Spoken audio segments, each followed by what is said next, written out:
Hey everyone, welcome to Car Review. Today we're going to do a car review recap, which is where I talk about a movie that's still in theaters, but I missed the initial window of its full release to do a proper review. And today we're going to do that with the movie Knives Out. So, Knives Out has been out for a couple months now, but I still want to talk about the movie. I just never got a chance to. But I feel the movie is it's really good, and I feel it's really important because it puts Rian Johnson back on the map. Director and writer Rian Johnson made this movie, and he most notably made the movie The Last Jedi, which is very polarizing. You kind of either love it or you hate it. There's really no in between. I actually think the movie has grown on me over time, but this is not a Last Jedi review. This is a review of Knives Out. But I want to say that for those of you that did not like The Last Jedi, you can definitely see Knives Out, and it'll make you appreciate Rian Johnson as a filmmaker more. Again, while I think that The Last Jedi is not his best movie, he has made some really good ones, being Looper and Knives Out. So definitely, you're gonna want to check this out. But in terms of actual reviewing, I think this movie is an A plus. It really floored me when I saw it in theaters, and I saw it with my mom too. My mom liked it as well, and I think it has that appeal to hit people that aren't like typical moviegoers. I mean, my mom, she enjoys movies, and she sees a couple a month. But I mean, I'll see 3 movies a day sometimes. Like I've done triple features. I'm all about movies. My mom is more of kind of a casual moviegoer. Um, Love you, mom, if you watch this. But I think it has that mass appeal because it's very sophisticated. It's very clever. It does not hold your hand. It gives you a trail of breadcrumbs to follow throughout the movie, but it doesn't just lead you along this narrative where you can easily figure out the beginning, the middle, and the end. And that was my biggest issue going into the movie was I worried that this would be really predictable. I worried that when I watched it and they introduced the characters and the murder and the mystery, hence murder mystery, that I'd be able to figure out who did it. And to my surprise, I wasn't able to.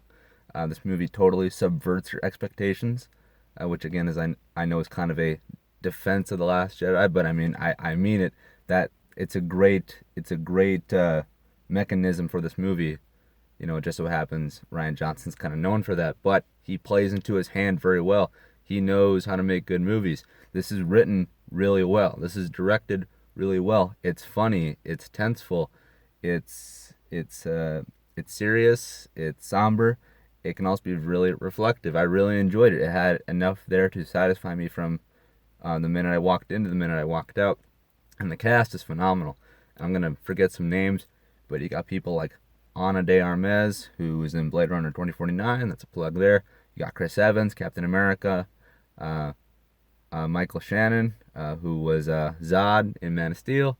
You got Lakeith Stanfield, who is in Atlanta. I mean, you have a lot of heavy hitters here, a lot of genuine good talent. Like actors type stuff. Oh, and I can't forget Daniel Craig.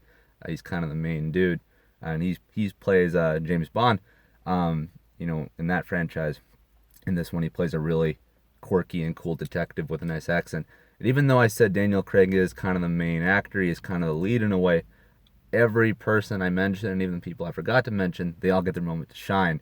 The ensemble cast has their role to serve. They have a purpose. They are not there to just be pretty faces or to just add, comedic relief. They are all there, and they're important characters, and they're interesting. They make it flow. They're the group's connectivity, this family you're following, and with the adjacent detectives and friends and stuff, it all makes a nice story that you want to develop and you want to follow them, you want to know more about them.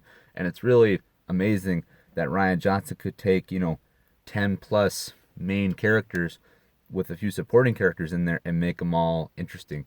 You want to know all about them, and when they do things, you are genuinely surprised by them. They're some of them are not just plot devices. I can't stress that enough. They feel like real people and a real conflict, and I really appreciate that about the movie. Again, I think it's really well made. It's really stylish too. They have great set design, good color palette, just the way it's physically captured on film. I'm talking like the cinematography.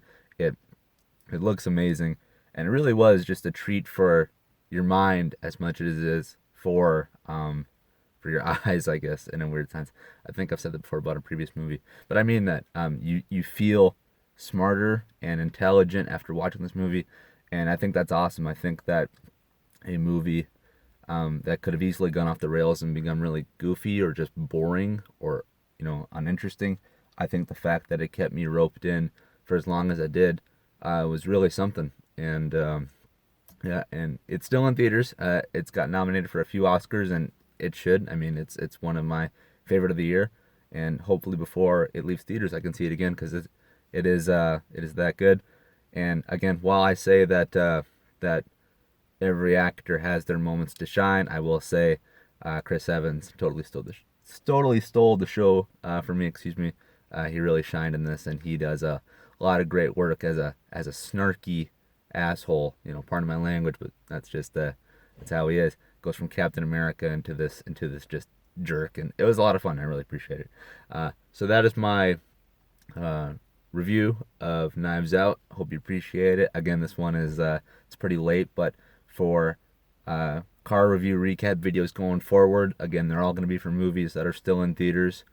So you can definitely still catch this one in the theaters, and you definitely should because it's really good. So if you like this video, comment, share, like, subscribe, and I'll see you in the next one. All right, peace.